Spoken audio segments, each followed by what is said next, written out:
Hello student, I am Prabhakar Pandey. Today I will discuss about the topic application of derivatives आप class 12th lecture number आपका 5 है।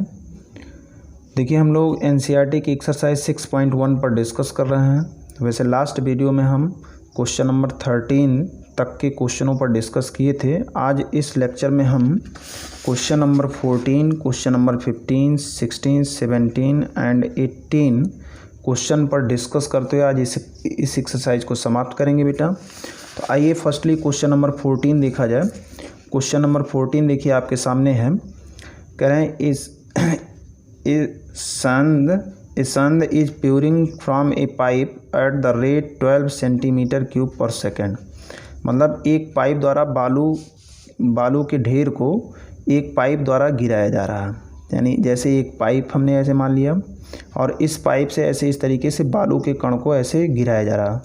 तो इस कण को गिराया जा रहा, तो इसका रेट क्या है? इसका रेट कह रहे हैं 12 सेंटीमीटर क्यूब पर सेकेंड है। यानी इसकी दर आपको दिया गया है 12 सेंटीमीटर क्यूब पर सेकेंड, है ना। इसका मतलब इसके आयतन में 12 सेंटीमीटर क्यूब एक सेकेंड में मतलब गिर रहा है। तो गिर रहा है, फिर उसके बाद कैसे क्या हो रहा है? The falling sand form a cone on the ground in such way that the height of the cone is always 1/6 of the radius of the base। मतलब ये बालू के कण को अगर इस पृथ्वी पर मतलब इस धरती पर ये गिरा रहे हैं ज़मीन पर, तो इससे एक कोन का निर्माण हो रहा है। इससे किसका निर्माण हो रहा है बेटा? यानी इससे एक कोन का निर्माण कर रहे हैं।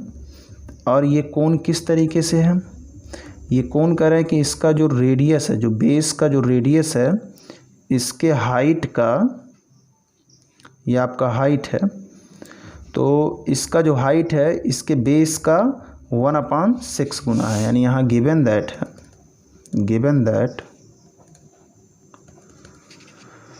h इज इक्वल टू 1/6 ही आपका r। यानी देखिए यहाँ दिया गया है कि ground in such way that the height of the cone is always 1/6 of the radius. यानी 1/6 ऑफ द रेडियस, यानी जो इसका हाइट है वह रेडियस का 6वां भाग है। ओके बेटा, तो आप यही मानेंगे let the radius of the cone is r and height क्या मानेंगे? h। ओके बेटा, तो ये चीज़ तो आपको दिया गया है, तो यहीं से आप r की वैल्यू निकाल सकते हो। r is equal to 6h। चलिए इसको हमने मान लिया इक्वेशन नंबर फर्स्ट। तो जब बालू का कण जब इस पर गिराया जा रहा है ज़मीन पर इस तरीके से, तो इससे एक कोन का निर्माण हो रहा है। यानी वह कोन कैसा है?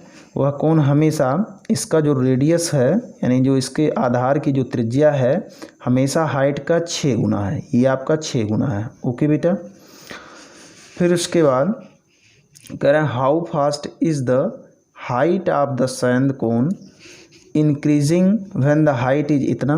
तो कह रहे हैं कि तब इसकी हाइट का आप रेट आप चेंज निकाल दीजिए, मतलब इसकी ऊंचाई में परिवर्तन की दर निकाल दीजिए, जबकि इसकी हाइट 4 सेंटीमीटर रही हो। यानी हाइट में परिवर्तन की दर आपसे पूछा जा रहा है, इसकी ऊंचाई में परिवर्तन की दर आपसे पूछा जा रहा है। और बालू जो इसमें गिर रहा है, यानी जिससे इस कोन का, बालू के ही द्वारा कोन का निर्माण हो रहा है। यानी बालू के गिरने की जो दर है 12 सेंटीमीटर क्यूब पर सेकेंड। इसका मतलब बालू से ही इस कोन का निर्माण हो रहा है। यानी बालू का आयतन ही कोन के आयतन के बराबर है।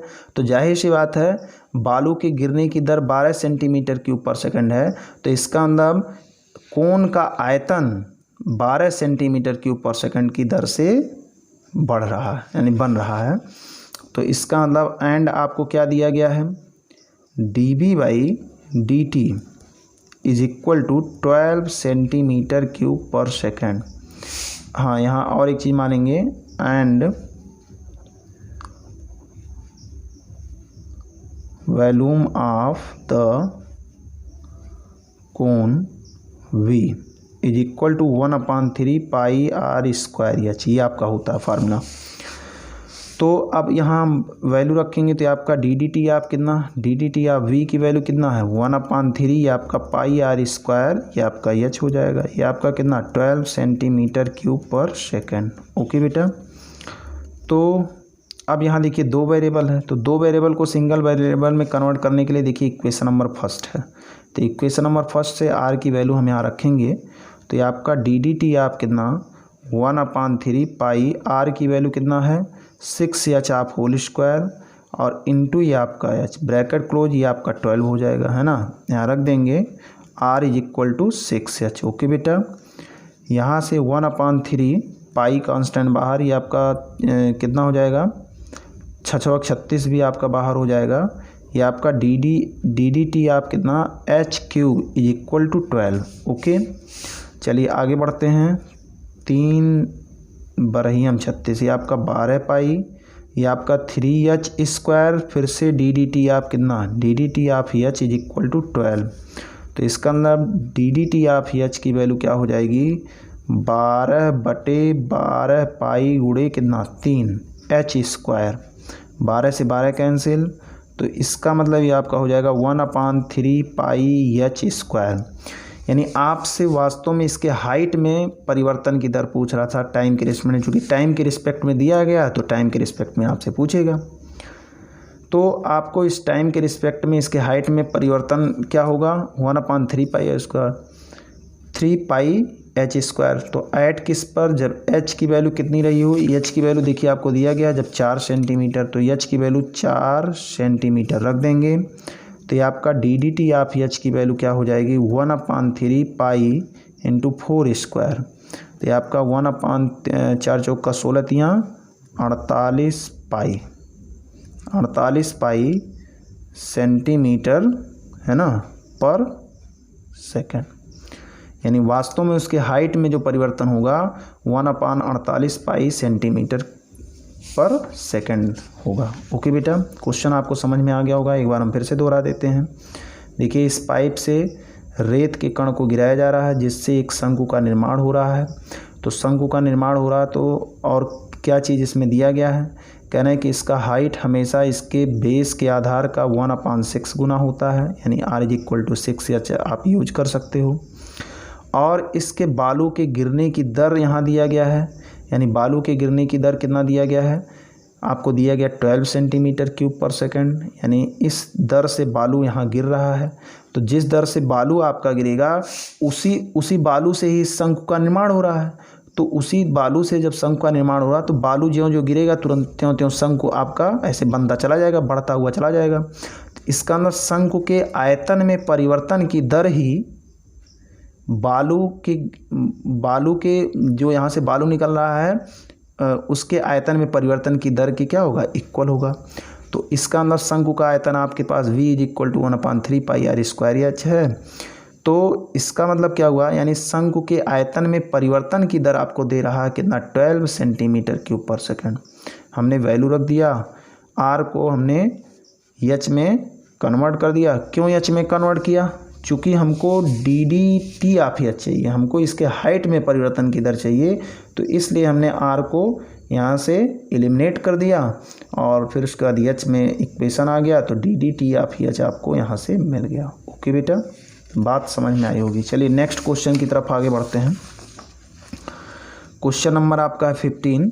Current total cost price CX in rupees associated with the production of x unit of an item is given by CX = इतना। ये देखिए जो टोटल कास्ट प्राइस का जो इक्वेशन है ये आपको दिया गया है। Find the marginal cost when 17 units are the produce. Marginal cost का मतलब क्या हुआ, सीमांत लागत, है ना, यानी कास्ट प्राइस।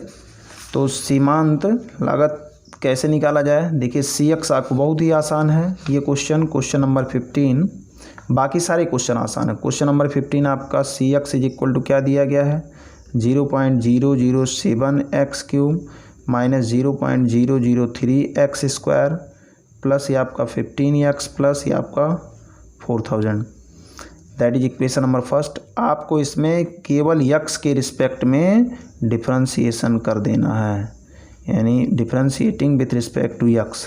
तो ये आपका क्या हो जाएगा ddx आप कितना CX = हो जाएगा 0.007 इंटू 3x² माइनस 0.003 ये आपका 2x इंटू ये आपका +15, एक्स का डिफ्रेंशिएशन क्या हो जाएगा, एक्स का डिफ्रेंशिएशन आपका 1 हो जाएगा, कांस्टेंट 0। बस कुछ नहीं करना है, इसी में आपको यक्स की वैल्यू 17 रख देना है, तो इससे आपको मार्जिनल कॉस्ट निकल जाएगा, है ना। तो ऐट किस पर, at x is equal to 17, तो डी डी एक्स आप कितना, ये आपका c x is equal to हो जाएगा 0, ये आपका 7 3 21, तो 0.0, ये आपका 21 है ना, इंटू यक्स के प्लेस पर कितना 17 स्क्वायर माइनस 0 पॉइंट, ये आपका कितना हो जाएगा इंटू 2 है, तो ये आपका 3 दूनी कितना 6, तो ये आपका 0.0, ये आपका 6, यक्स के प्लेस पर 17 और प्लस ये आपका 15। बाकी इसी को आप सॉल्व कर लीजिए, आपका आंसर आपके सामने होगा। देखिए सेम इसी तरीके से क्वेश्चन नंबर 16 भी है। The total revenue is rupees received from the sale of x unit product is given by r x is equal to इतना। इसमें भी आपको क्या करना है, मार्जिनल ये रेवेन्यू निकालना है, तो इसका मतलब यहाँ भी आप d d x of r x निकाल देंगे, है ना, d d x of r x निकालेंगे और उसमें यक्स की वैल्यू 7 रखेंगे, जो आपको मिलेगा वही आपका आंसर होगा।